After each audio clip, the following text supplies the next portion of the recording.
ఇప్పటి వరకు ఒక క్లారిటీ లేదు. ఎందుకంటే అసెంబ్లీలో అసెంబ్లీ సెషన్ సంబంధించి వల్లభనేని వంశీ అంటే ఇప్పుడు అవి రికార్డ్స్ లో కూడా లేవని చెప్తున్నారు. అసలు ఆ రోజు భువనేశ్వరరావు గారి మీద మాట్లాడిన సమయంలో అసలు ఏం మాట్లాడారు ఏంటి? మీరు కూడా ఉన్నారు ఆ టైం. దుర్మార్గుడు. నాతో బాగానే ఉంటారు వీళ్ళందరూ. నేను తిడతా, చనువుగా కేకలేస్తా, దుర్మార్గులారా రౌడీలారా అని తిడతాను. అలాగే అంటాను, నా చనువుగా పడతారు. ఎవరినైనా ఇప్పుడు పేరు నాయనైనా వాళ్ళైనా వాళ్ళ నాన్నగారితో వాళ్ళతో అనుబంధంలో నేను ఒక్కోసారి ఏంట్రా పనికిమాలిన స్టేట్మెంట్లు పనికిమాలిన అంటాను, ఇలాగే అనేవాడు. అయినా గౌరవించేవాడు. పెద్ద ఆయన సిన్సియర్ కమిటెడ్ లీడర్ అని నన్ను ఏమీ లేదు. నువ్వెవడరా నాతో అంటాను, నన్ను అంటాను కంటే అది అంతతో అయిపోదు. వంశీ కానీ నాని కానీ హద్దులు మీరారు. అలాగే పేరు నాని వాళ్ళు అంటే కులాల వారిగా జగన్మోహన్ రెడ్డి కపట నాటకంలో కులాలను రెచ్చగొట్టాడు. కమ్మ వాళ్ళ మీద కమ్మ వాళ్ళని, కాపుల మీద కాపుల్ని, పవన్ కళ్యాణ్ మీదకి కాపుల్ని అలా రెచ్చగొట్టుకుంటూ ఆయన విమర్శలు చేయించుకునేవాడు. మా పోటీ వాళ్ళం కన్స్ట్రక్టివ్ గానే మాట్లాడేవాళ్ళం. ఏదన్నా సోషల్ మీడియాలో పోస్ట్ పెడితే ఎవరికి దొరకని విధంగా అంటే తప్పు చేసి కాదు, ఘాటుగా ఉంటుంది విమర్శ. ఎందుకు అసలు అసెంబ్లీలో భువనేశ్వర్ గారికి సంబంధించిన టాపిక్ ఎందుకు తీసుకురావాల్సి వస్తుంది అంటారు? ఆ రోజు వంశీ ఆ రోజున అతను పార్టీ మారదలిశాడు. అక్కడ అరాచకం జరిగింది, భూ కుంభకోణాలు జరిగినాయి, ఇళ్ల పట్టాల కుంభకోణాలు జరిగినాయి, మట్టి కుంభకోణాలు జరిగినాయి. అవన్నీ కొంచెం చెడ్డగా వస్తుంది. ఆ సందర్భంలో స్థానిక కార్యకర్తలు వ్యతిరేకించారని చెప్పేసి లోకల్ కార్యకర్తలు ఏదో అన్నారని చెప్పి ఉమా గారికి ఆయనకి ఏదో తగాదామని చెప్పేసి చంద్రబాబు గారి భార్య గురించి చెడ్డగా మాట్లాడడం తప్పు కదా. ఈరోజు అనుభవిస్తున్నాడు. ఇవాళ పోసాని కృష్ణమురళి కావచ్చు, పెన్ని నాని కావచ్చు, జోగి రమేష్ కావచ్చు, రేపు పొద్దున అంబటి రాంబాబు అందరూ తప్పు చేస్తేనే తప్పించుకోలేరు. పోసాని ఇవాళ ఏమన్నాడు? సజ్జల రామకృష్ణారెడ్డి స్క్రిప్ట్ లో చేశానన్నాడు. మేము మొదటి నుంచి అదే చెప్పాం.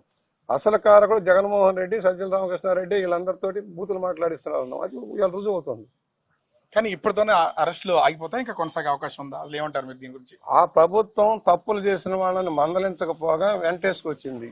తప్పు చేయని చంద్రబాబు గారిని 53 రోజులు జైల్లో పెట్టారు. ఏమీ లేని, అసలు లేని కేసులు సృష్టించి జైల్లో పెట్టారు.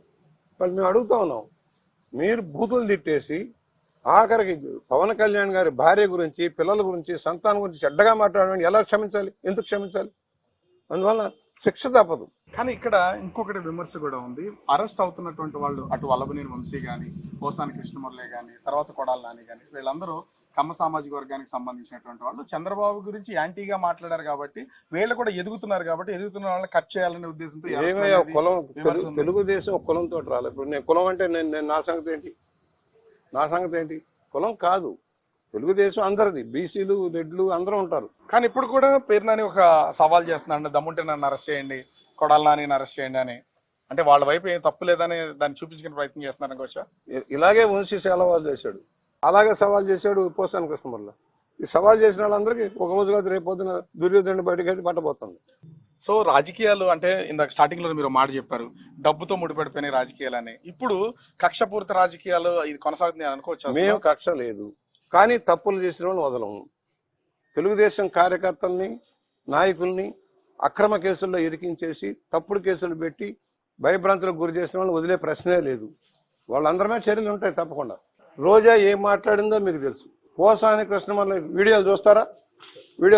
ఇప్పుడు ఏంటి మీ దాంట్లో వీడియోలు ఏంటి? పోసాని కృష్ణమురళి ఏం మాట్లాడు?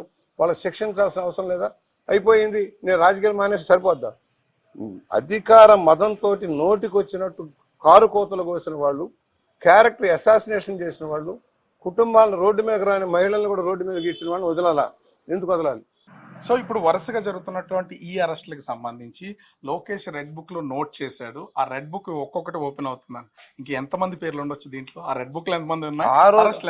ఆ రోజునే చెప్పాడు, నేను ప్రతి జిల్లాలో జరుగుతున్న సంఘటనలు అది కొంతమంది అధికారుల దృష్టి రాసుకుంటున్నాం, అధికారంలోకి వచ్చాక మేము చూసుకుంటాం అన్నారు. రెడ్ బుక్ కాదు, రెడ్ బుక్ భిన్నంగా వస్తుంది. వాడు మర్చిపోకండి, రెడ్ బుక్ అవసరంలే. ప్రజలకు తెలుసు కదా ఎవరు ఏం మాట్లాడారు, ఎవరు ఏం చేశారు, ఏ జిల్లాలో ఎలా జరిగింది. మా జిల్లాలో ఒక కలెక్టర్ గారు ఆమె స్వయంగా 5,000 కూడా తీసుకొని భూములు బదలాయింపు చేస్తుంది. వాళ్ళు వదలాలా వీళ్ళందరినీ? సో భూములు దోపిడీ అంటున్నారు కాబట్టి, అంటే మీకు సంబంధించి ఈ జిల్లాకు సంబంధించి ఆవు భూముల్లో కూడా మాజీ ఎంపీ హస్తం చాలా ఉంది భరత్కి సంబంధించి అని అంటూ ఉంటారు. ఎందుకు మరి అతనికి సంబంధించి ఏమన్నా ఆలోచన? నేనంటాను జగన్మోహన్ రెడ్డి హస్తం ఉంది దీంట్లో. మీకు తెలిసి పనికిరాని భూములు కొన్నారని తెలిసి ఆనాటి కలెక్టర్, ఎంపీలు అందరూ ఏకమయ్యారు. మీరు ఎంపీ, ఎమ్మెల్యే తగాదా వచ్చి బయటపడ్డాడు.